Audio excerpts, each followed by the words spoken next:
میرے رسول کریم صلی اللہ تعالی علیہ وآلہ وسلم نے فرمایا اگر تم زکوٰۃ دے دو گے تو اپنے مال کو محفوظ کر لو گے، تم اپنے مال کو محفوظ کر لو، اور اس طرح محفوظ کر لو گے جس طرح مضبوط قلعوں کے اندر کوئی چیز محفوظ ہوتی ہے۔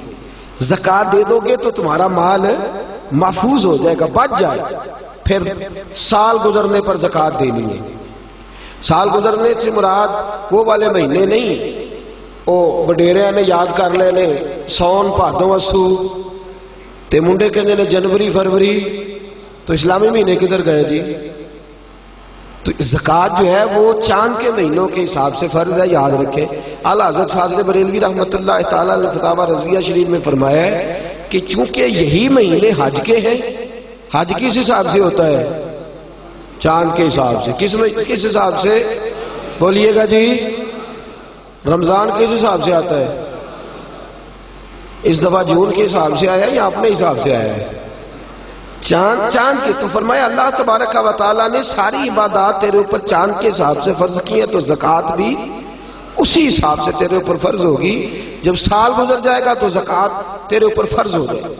اب جتنا بھی مال انسان کے پاس ایسا موجود ہے کہ جو اس کی ضروریات، فقہ کے اندر کہتے ہیں اس کو حاجات اصلیہ، وہ حاجات اصلیہ سے جتنا مال بھی زیادہ ہے، ایک آدمی کو ایک موٹر سائیکل کی ضرورت ہے اور اگر اس نے 2 رکھی ہوئی ہے تو اسے دوسرے پر زکوٰۃ دینی ہوگی۔ ضرورت کتنی کی تھی؟ ایک کی، اس نے 2 رکھ لی۔ جاگ رہے نا آپ لوگ، اللہ آپ کو جزائے خیر دے۔ تو 2 رکھ لی اس نے، تو اس نے زکوٰۃ دینی ہے۔ اب زکوٰۃ کیا ہر سال دینی ہے؟ اگر ہر سال مال کے نصاب رہے گا، میں نے کہا تھا آپ کو تھوڑا سا توجہ کرنی پڑے گی، ہر سال وہ مال کے نصاب ہوگا اور سال کے شروع سے لے کر آخر تک اگر وہ مال کے نصاب رہا تو اس نے زکوٰۃ، درمیان کے اندر اگر کمی بیشی ہو گئی، یہ بات آپ نے غور سے سننی ہے۔ میرے پاس صدر الشریعہ مولانا امجد علی اعظمی رحمۃ اللہ علیہ خلیفہ اعلیٰ حضرت کتاب میں 7 رکھے ہوئے ہیں، 7 جو ہمارے ہاں انسائکلوپیڈیا ہے فقہ حنفی کا۔ میں بڑی باریک کر کے اور آسان کر کے مسائل فقہ آپ کی خدمت میں عرض کرنے کی کوشش کر رہا ہوں، سمجھیے گا بات۔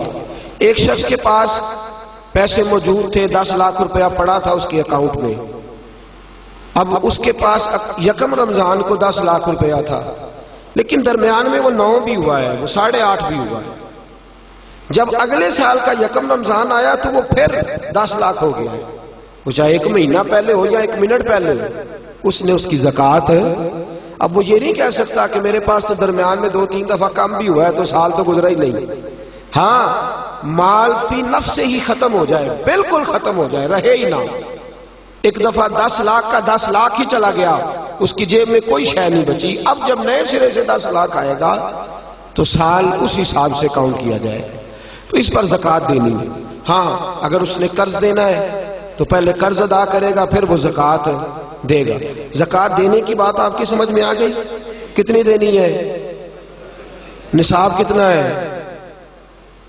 ویلو پھر سونے دی گل ہی کر دیو، اللہ میں چاندی دی بھی کیتی ہے، 52.5 تولے چاندی یا 7.5 تولہ سونا، اس پر زکوٰۃ آئے گی۔ سال گزرنے کے بڑا آسان رکھا ہے شریعت نے اس نے، اور جو ضروریات سے زیادہ چیزیں ہوں گی اس پر زکوٰۃ آئے گی۔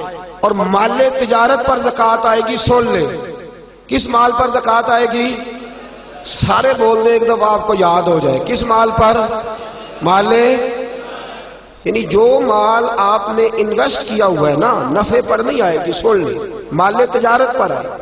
یعنی جتنا دکان کے اندر مال پڑا ہے، کپنا جتنا پڑا ہوا ہے، برتن جتنے پڑے ہوئے ہیں دکان کے اندر، جس قدر سامان پڑا ہوا ہے سب کا حساب لگا کے زکوٰۃ دینی، سب کا حساب لگا۔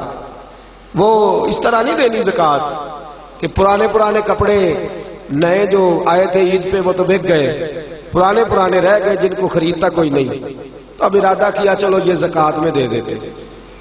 اس طرح لن تنالوا البر حتی تنفقوا مما تحبون، فرمایا تجھے نیکی اس وقت ملے گی جب تو اپنی پیاری چیز اللہ کی راہ میں خیرات کرے، جب تو اپنی پیاری چیز اللہ کے راستے میں۔ اور سن لیں، جب کسی کو زکوٰۃ دیں گے تو اسے مالک بھی بنانا ہوگا۔ کیا کریں گے؟ اسے مالک بنانے سے مراد یہ ہے کہ آپ اس کے ہاتھ میں دیں گے کہ بھئی یہ تیرے ہیں، تو اپنی مرضی سے ان کو استعمال ہے. یہ نہیں کہہ سکتے کہ میں نے روٹی پکائی ہے چل کھا اور نکل جا، زکوٰۃ ہو گئی. اس طرح زکوٰۃ ادا. ایک صاحب بعض اوقات لوگ جو ہوتے ہیں وہ آتے ہیں، ایک دوست میرے پاس بھی آئے، کہنے لگے مدرسے میں زکوٰۃ دینی ہے، مجھے کوئی کام بتائیں مدرسے کا، وہ کام میں کر دوں. میں نے کہا آپ کہیں اور چلے جائیں. بھئی زکوٰۃ سے مراد یہ ہے کہ آپ اس کو مالک بنائیں، جہاں ضرورت ہوگی وہاں وہ اس چیز کو خرچ. تو میں نے کہا ویسے بھی اگر اعتماد اتنا تھوڑا ہو تو وہاں تو زکوٰۃ ہوتی نہیں کہ مجھے بتا دیں کہ میں کچھ کر دوں. تو میں نے کہا تھوڑا تھوڑا دوسروں کو بھی دیانتدار سمجھے. سب نے دنیا سے جانا ہے، اللہ کی بارگاہ میں حاضر ہونا ہے، آپ کہیں اور چلے جائیں. ویسے بھی ہم نے تھوڑا رویہ اور طرح کا رکھا ہوا ہے ان معاملات کے اندر، ہم ذرا ویسے ہی محتاط چلتے ہیں. تو عرض کرنے کا مقصد یہ ہے کہ آپ سامنے والے کو مالک بنائیں، اسے آپ مجبور نہیں کر سکتے. ایک مثال سنیے، اگرچہ کپڑے دینے سے زکوٰۃ ادا ہو جاتی، لیکن ایک آدمی کے پاس کپڑے تو ہیں، دوائی کے پیسے نہیں. آپ اسے زکوٰۃ دیتے ہیں، کہتے ہیں کپڑے خرید لے. اسے کپڑوں کی ضرورت ہے کہ دوائی کی؟ وہ بغیر دوائی کے اٹھ ہی نہیں سکتا چارپائی سے. آپ نے اسے پابند کر دیا ہے کہ تو نے کپڑے لینے، تو وہ کیا کرے گا؟ تو آپ اسے مالک بنائیں. اور پھر شریعت کہتی ہے کہ مستحب یہ ہے کہ ایک کو زکوٰۃ زیادہ دو تاکہ اس کا کچھ بن جائے. بلکہ حضرت عمر بن عبدالعزیز تو فرمایا کرتے تھے کس کو زکوٰۃ لگتی ہو تو اتنی دے دو کہ اگلے سال وہ خود زکوٰۃ دینے کے قابل ہو جائے. یہ جو بانٹنے کا طریقہ ہے نا 100 کر کے، وہ فقیر ساری زندگی، اور میں اکثر کہتا ہوں مانگنے والا بھی ساری زندگی اسی چکر میں رہتا ہے، اسی چکر میں.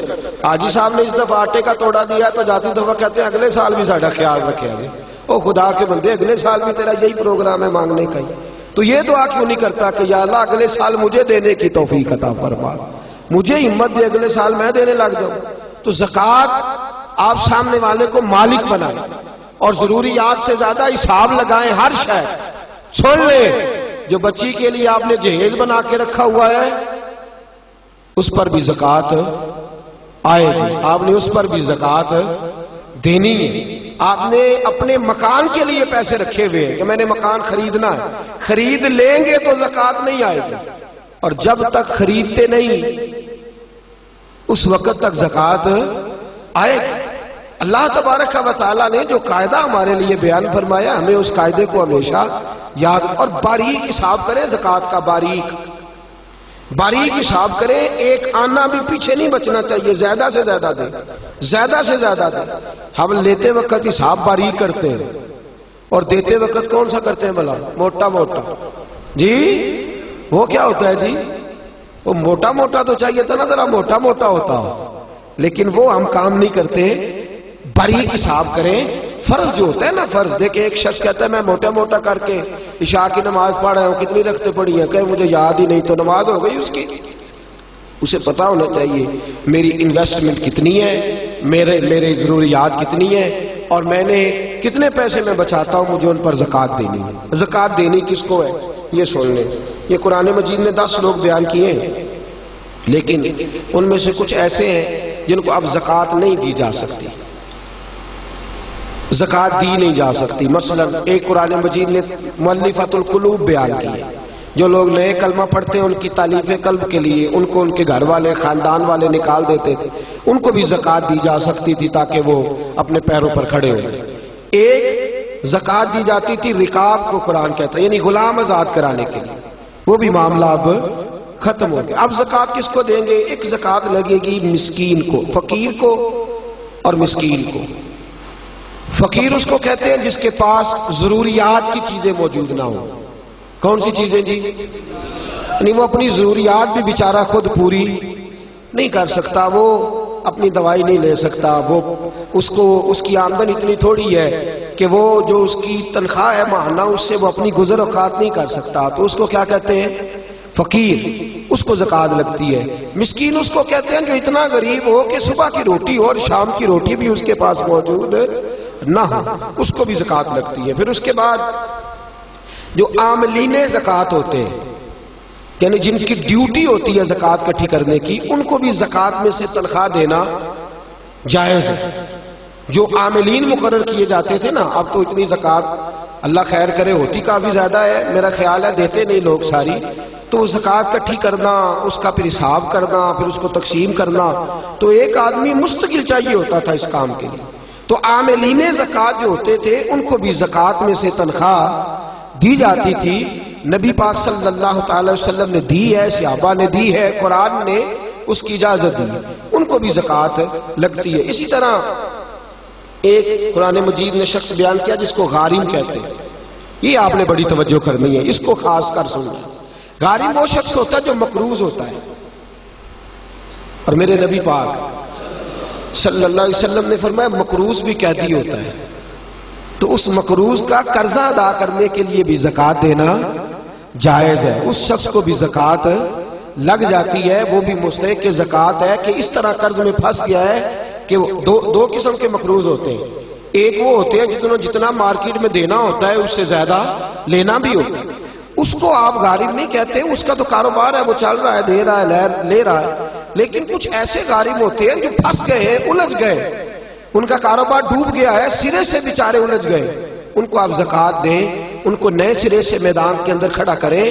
بعض اوقات ایسے اچھے بزنس مین ہوتے ہیں ملک کے اندر، ایسے اچھے کاروبار کرنے والے لوگ ہوتے ہیں، لیکن کسی وجہ سے الجھ جاتے ہیں، کسی وجہ سے الجھ جاتے ہیں، دیوالیہ ہو جاتے ہیں، لوگ ان پر پھبتیاں کستے ہیں، مذاق اڑاتے ہیں، الزامات لگاتے ہیں، لیکن یہ نہیں دیکھتے کہ بھائی تجارت وہ کر رہا تھا، وہ شخص الجھ گیا ہے کسی وجہ سے، اس کو آپ زکوٰۃ دیں، اس کو زکوٰۃ دیں۔ حضرت وہب ابن منبہ رحمت اللہ تعالی علیہ فرماتے ہیں سب سے زیادہ زکوٰۃ مقروض تاجر کو دو، اس لیے کہ تاجر ریڑھ کی ہڈی ہوتا ہے، اگر وہ کھڑا ہو جائے گا تو معاشرے میں کئی اور لوگ بھی کھڑے ہو جائیں گے، کاروبار ہوگا، فیکٹریاں لگیں گی، لوگوں کو روزگار ملے، تو سب سے زیادہ مقروض آدمی کا خیال رکھا جائے۔ پھر اس کے بعد فی سبیل اللہ، ایک ابن سبیل ہے، ابن سبیل کہتے ہیں مسافر کو، یعنی ایسا شخص جو گھر سے نکل آیا ہے، اس کے گھر میں مال بہت زیادہ تھا لیکن مسافر ہو گیا، جس جگہ وہ موجود ہے اس جگہ اس کے پاس پیسے موجود، ہاں اب یہ مسافر بھی مسافر نہیں رہے، اب تو 1 منٹ لگتا ہے، ایزی پیسے سے ہر چیز آ جاتی ہے، آن لائن ہو جاتی ہیں ساری چیزیں، تو یہ بھی اب حکم باقی، ہاں ایک فی سبیل اللہ لوگ ہیں، جاگ رہے ہیں آپ لوگ، ایک بار سبحان اللہ کہیے سارے، ایک فی سبیل اللہ لوگ، یہ کون؟ یہ مجاہدین اسلام ہے، وہ آدمی کھاتا پیتا ہے، ہٹا کٹا تگڑا ہے، لیکن جہاد کے لیے جا رہا ہے، اور اس کے پاس نہ گھوڑا خریدنے کے پیسے، نہ زرہ لینے کے، نہ تلوار لینے کے، اس کے پاس سرمایہ۔ اب آپ اس کو زکوٰۃ دیں گے اور یہ نہیں کہیں گے تو ہٹا کٹا ہے، تجھے کیسے لگ گئی؟ شریعت کہتی ہے کہ اس کو زکوٰۃ لگے گی، اس کو زکوٰۃ دیں گے۔ اسی طرح جو آدمی دین کے لیے وقف ہو جاتے ہیں، طلباء جو دین کے لیے وقف ہو جاتے ہیں، توجہ ہے آپ حضرات کی، قرآن مجید نے کہا کہ ایک جماعت ایسی ہونی چاہیے جو وقف ہو جائے، ڈیوٹی کرے، سن لے کان کھول کے، پھر کہے سبحان اللہ، سارے بولیے۔ یہ جگانے کے لیے کہہ رہا ہوں، داد لینے کے لیے نہیں کہہ رہا، اس میں فرق ہے دونوں چیزوں میں، یاد رکھیں۔ اثر کرے نہ کرے سن تو لے میری فریاد، نہیں ہے داد کا طالب یہ بندہ ہے آزاد۔ ایک فی سبیل اللہ وہ لوگ، وہ طلباء جو دین کے لیے وقف ہو جاتے ہیں، دین کا کام ہمہ پہلو ہے، یاد رکھ لیں، یہ مکمل ڈیوٹی مانگتا ہے، بلکہ اگر کوئی ہماری طرح نہیں، کوئی صحیح دین کی ڈیوٹی کرنے والا شخص ہو تو کم از کم ایک دن کے اندر 18 گھنٹے چاہیے دین کا کام کرنے کے لیے، یہ تھوڑا سے تھوڑا وقت ہے، ہمہ پہلو ڈیوٹی دین مانگتے ہیں، ہمہ پہلو۔ اگر کسی نے 1 گھنٹہ بات کرنی ہے تو شاید اسے 8 گھنٹے اس پر ریسرچ کرنی پڑے، ہمہ پہلو، ہمہ پہلو۔ اور پھر کوئی کس قسم کا سوال کرتا ہے، کیا کرتا ہے، اس نے فوری طور پر، اور یہ کیمسٹری، فزکس، بیالوجی پڑھانا آسان ہے، صرف نحو پڑھانا بڑا مشکل کام ہے، یہ بڑا مشکل ہے۔ اصول فقہ کے مسائل اتنے خشک ہوتے ہیں، آپ کو جو علماء جلالی نظر آتے ہیں نا، اصل بات یہ ہوتی ہے کہ وہ فقہ کے مسائل اتنے کڑوے ہوتے ہیں کہ مزاج سخت ہو جاتا ہے، یہ بڑا کٹھن مرحلہ ہے۔ ہمارے ہاں بڑی پریشانی ہے، درس نظامی کے 5 بچے ہوں نا اور وہ مکمل عالم بن جائے تو 5 ضلع سنبھال لیتے ہیں۔ ایک عالم دین کتنا علاقہ سنبھالتا ہے؟ ایک پورے ضلع کی ذمہ داریاں ایک عالم پوری کرتا ہے، لوگوں کے فقہی جزوی روحانی مسائل تک جو جامع شریعت اور طریقت لوگ ہوتے ہیں وہ تو ڈبل ڈیوٹی کرتے ہیں عام آدمی سے، وہ ورد وظیفے کی ڈیوٹی بھی کرتے ہیں، روحانی تربیت کی بھی اور دوسری بھی۔ ہمارے ہاں اس وقت جو سب سے بڑا المیہ ہے وہ یہ ہے، لوگ کہتے ہیں مولویوں نو کادی زکات دئیے بھی اجی تے ماڑے نو دیاں گے۔ وہ خدا کے بندے، مدارس دینیا کے اندر جو بچے آتے ہیں وہ آتے ہی غریب گھروں کے۔ ہمارے پاس یتیم بچے ہوتے ہیں، اکثر ایسے بچے ہوتے ہیں جو اسکول کی فیس نہیں ادا کر پاتے، وہ یہاں آ جاتے ہیں۔ اور اتنی قسم پرسی کا عالم ہے، اتنی قسم پرسی کا عالم ہے، میں کسی اور کی بات نہیں کرتا، اپنی بات کرتا ہوں۔ ہمیں بعض اوقات چوتھے پانچویں سال میں بچے بھیجنے پڑتے ہیں، سرمایہ ہی نہیں ہے۔ ایک بڑے معتبر عالم کو بٹھا کے اس سے تربیت دلانے کا اتنا سرمایہ ہی نہیں ہے۔ لاکھوں روپیہ ماہانہ خرچ ہوتا ہے، بچوں کی فیسیں ہیں، کتابیں، لیکن لوگ اس جانب توجہ، ویسے بھی اللہ خیر کرے، سنیوں نے خرچی بڑی جگہ پہ کرنے ہیں، عرس پہ بھی دینے ہیں، نعت خاں کو بھی دینے ہیں، قوال کو بھی دینے ہیں، اور بھی بڑی جگہ ہیں۔ مفتی احمد یار خان صاحب فرماتے ہیں خرچ نجدی بر علوم و درس گاہ اور خرچ سنی بر قبور و خان کا۔